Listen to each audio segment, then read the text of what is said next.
안녕하세요. 이인진 과학학원입니다. 오늘은 영상 시작하기에 앞서 저희 학원 블로그에 대해서 설명해 드리려고 해요. 여기 위에 주소창에 주소를 입력해서 들어오시면은 저기 교육 카테고리가 있습니다. 거기에 저희 여러 대학 정시 컷, 그리고 과학탐구 선택 과목 선택 방법 등 여러 가지 자료를 일주일에 2번씩 업로드하고 있으니까 많이들 와가지고 보고 가셨으면 좋겠습니다. 네. 그 카테고리에 교육에 들어오면 더 많은 정보를 볼 수 있고요. 그 서울 15기 대학이라든가 지방 국립대학교에 보면 70% 커트라인이라든가 여러 가지 유익한 자료들을 많이 올리려 노력하고 있으니까 여러분도 많이 참고해 주시기 바랍니다. 자, 그다음 우리 얘기를 한번 해보겠습니다. 그러면 오늘의 주요 목적은 뭐냐면 서울대 지구환경과학부 합격자 의외였죠. 네, 지금 왜 의외였을까요? 지금 국어 3등급, 영어 2등급, 탐구 3등급, 2등급 학생이 서울대 지구환경과학부에 최종 합격을 해가지고 되게 논란이 되고 있습니다. 근데 기본적으로 이 학생은 이제 물토 과목을 봤다는 의미에서는 준비할 때는 서울대를 어느 정도 겨냥했지 않나 싶거든요. 그리고 수학도 성적이 나쁘진 않습니다. 96%, 네. 133, 133점인데 아마 4점짜리가 4점짜리가 한 몇 개 틀린 것 같죠? 보통 4점짜리를 한 4개 정도 이상이 틀린 것 같습니다. 아니면 4점짜리 3개, 3점짜리 2개라든가 이 정도 틀린 학생 같습니다.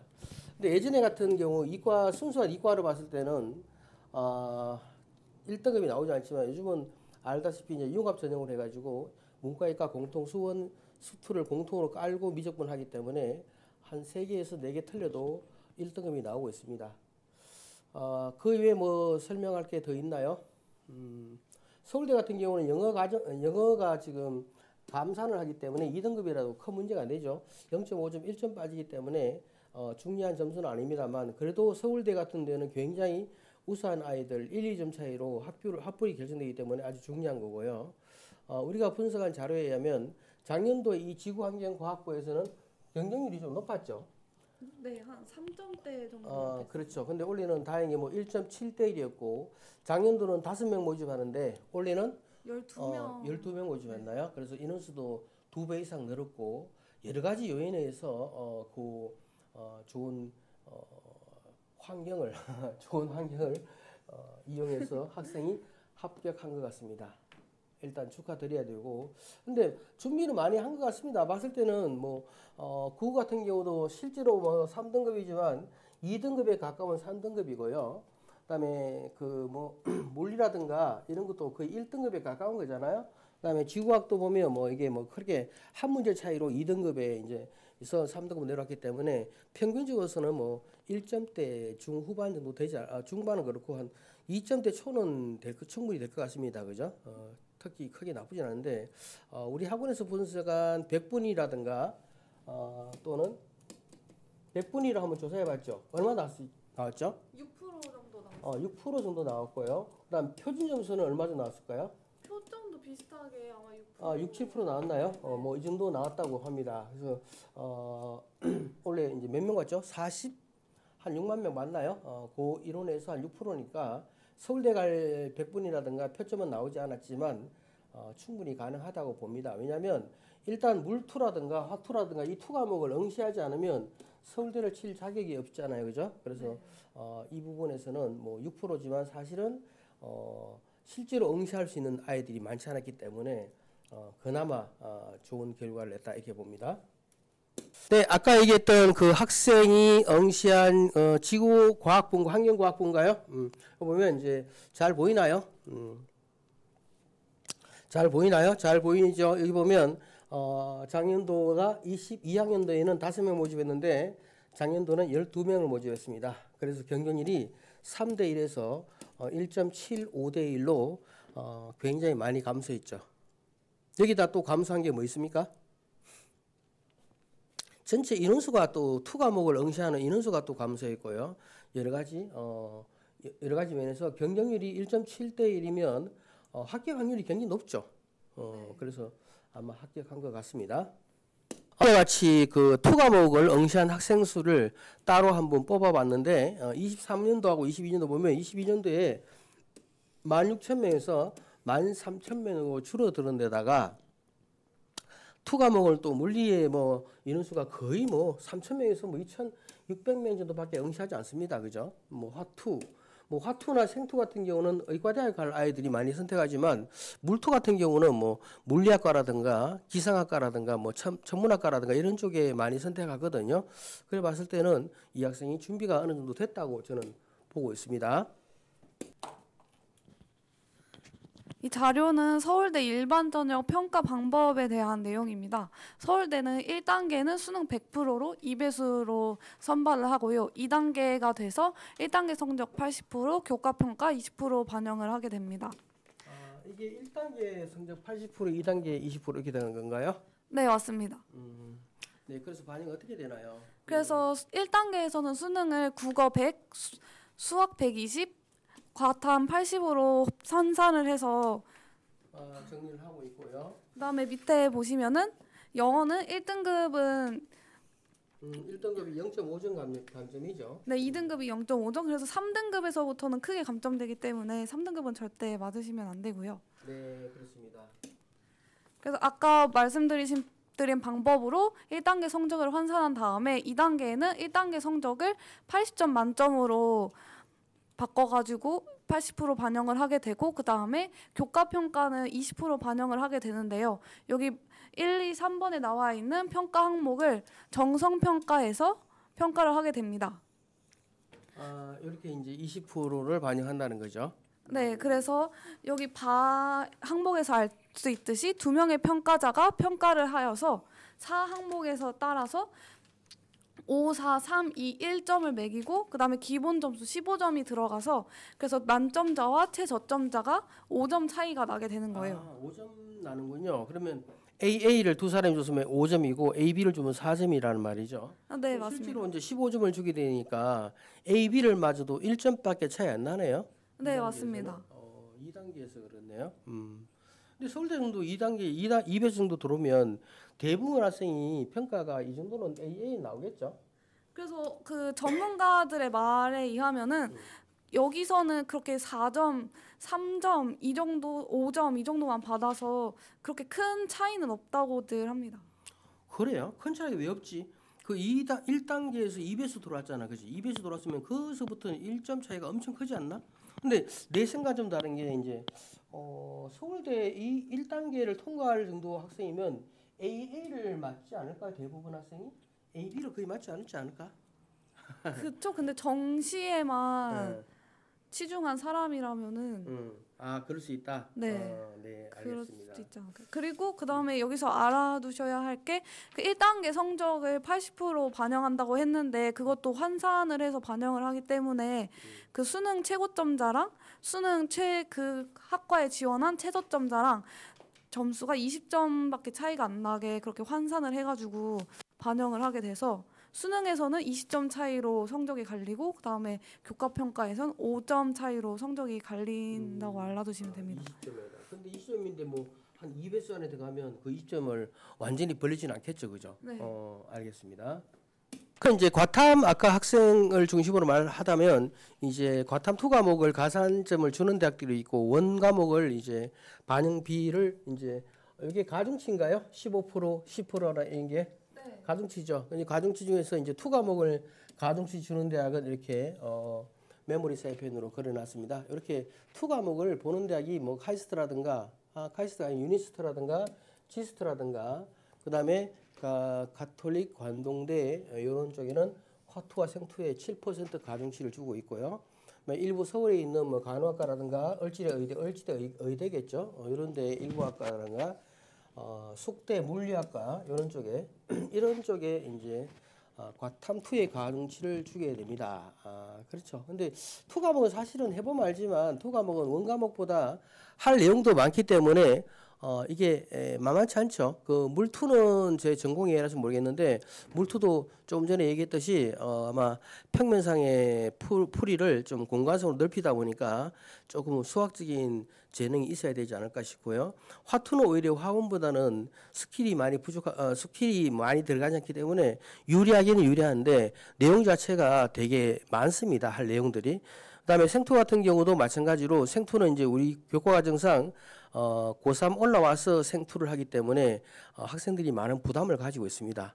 그래서 대부분 학생들은 원, 2개 과목을 선택하는 경우가 많죠. 그래서 의과대학 의대를 가려 그러면 뭐 주로 생물이랑 그다음에 화학 중에 하나 선택하고 그다음에 지구과학이랑 물리 중에서 하나 선택하고 이런 케이스가 많이 있더라고요. 그래서 보통 지구학을 이제 한 15만 명, 16만 명 요즘 보잖아요. 그러니까 되게 많이 보는 편이고 생물도 되게 많이 보는 편이다. 요즘은 대세가 요즘 생지라 그럽니다. 생지. 생물하고 지구학을 봐서 정시로 넘어가게 되면 공부할 양도 좀 적어지면서 잘할 수 있는데 물론 물원을 잘하는 친구는 물원이 제일 짱짱합니다. 왜냐하면 물원 같은 경우는 그렇게 많이 융합해서 내지 않고 기본적인 공식을 이용해서 문제를 많이 내기 때문에 공부할 양이 생물이나 화학보다는 적습니다. 우리가 뭐 생물 화학이 암기만 하면 된다 그러지만 암기 플러스 응용이라든가 이렇게 날로 이제 문제가 좀 진화하는 문제가 많습니다. 왜냐하면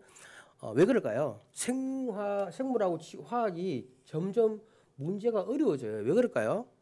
이거는 약간 암기로만 내기에는 한계가 있어가지고 한계가 있기도 하고 그다음에 응시자 수가 옛날부터 많았기 때문에 변별력을 내기 위해서 그렇게 되는 거 아닐까요?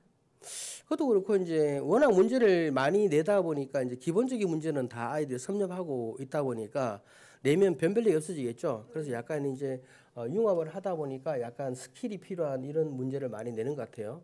또 화학은 아주 어렵게 내는데도 불구하고 만점자가 많이 나오죠. 그 이유는 아마 시중에 있는 문제는 거의 다 풀어버립니다. 우리 학원도 보면 2학년 정도만 돼도 화학 같은 경우는 뭐 거의 짱짱하게 실력들이 좋은데 그러다 보니까 그 문제를 내버리면 다 맞춰버리겠지. 그래서 보통 거기서 이제 수능에서는 한 3문제 정도 어렵게 내버려야 되겠죠. 그러다 보니까 아무튼 이 생물하고 화학은 2개 다 한꺼번에 생화학을 선택하는 자는 거의 없다고 보면 되겠습니다. 의대 갈 친구도 좀 피해서 물리라든가 지구학 쪽으로 하나 선택하는 경우가 많이 있습니다.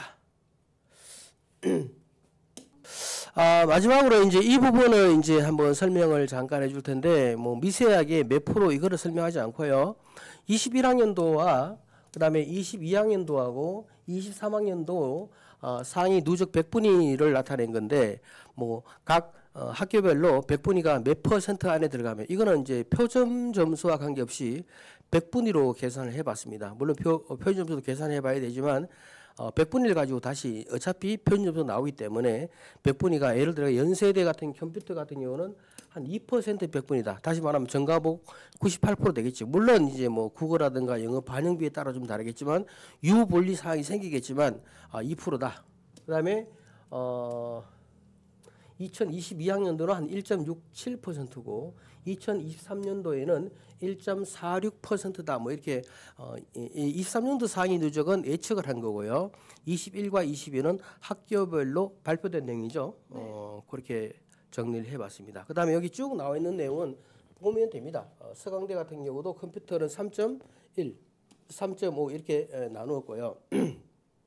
물론 아시겠지만 우리가 서울대 같은 경우가 그 학생이 6% 100분위를 가지고 어떻게 합격했던 우리가 전문가들도 해석을 못했듯이 우리가 이게 절대적인 수치는 아니고 요 정도 선에서 가능하지 않을까. 물론 서강대 같은 경우는 국어 수학이 거의 몇 %냐면 80%를 반영하기 때문에 이 학생은 서강대가 3.57%면 국수가 뭡니까? 80% 반영하기 때문에 이게 좋은 아이들이 많이 합격하겠죠. 예를 들어가 뭐 국수 빼고 영어하고 탐구가 아무리 100% 나와도 국어하고 수학이 안 좋으면 뭐 1% 안에 들어오더라도 상대적으로 그지 힘들겠죠. 그래서 요거는 반영비에 따라 좀 다르다 이렇게 보시면 되겠습니다. 성대 같은 경우 좀 더 대충 보시면 여기 뭐 5%, 4% 나옵니다. 이렇게 대충 한 5%구나. 근데 제가 보는 2%는 좀 너무 높지 않을까 싶습니다. 근데 왜 그러냐? 왜 그럴까요? 이게 퍼센트가 굉장히 높게 나와 있잖아요. 뭐 0.49%다? 뭐 이게 수시로 50% 뽑는데도 저 정도 들어간다? 그러면 서울대 애들은 누가 들어가는 거야? 이 퍼센트는 글쎄요.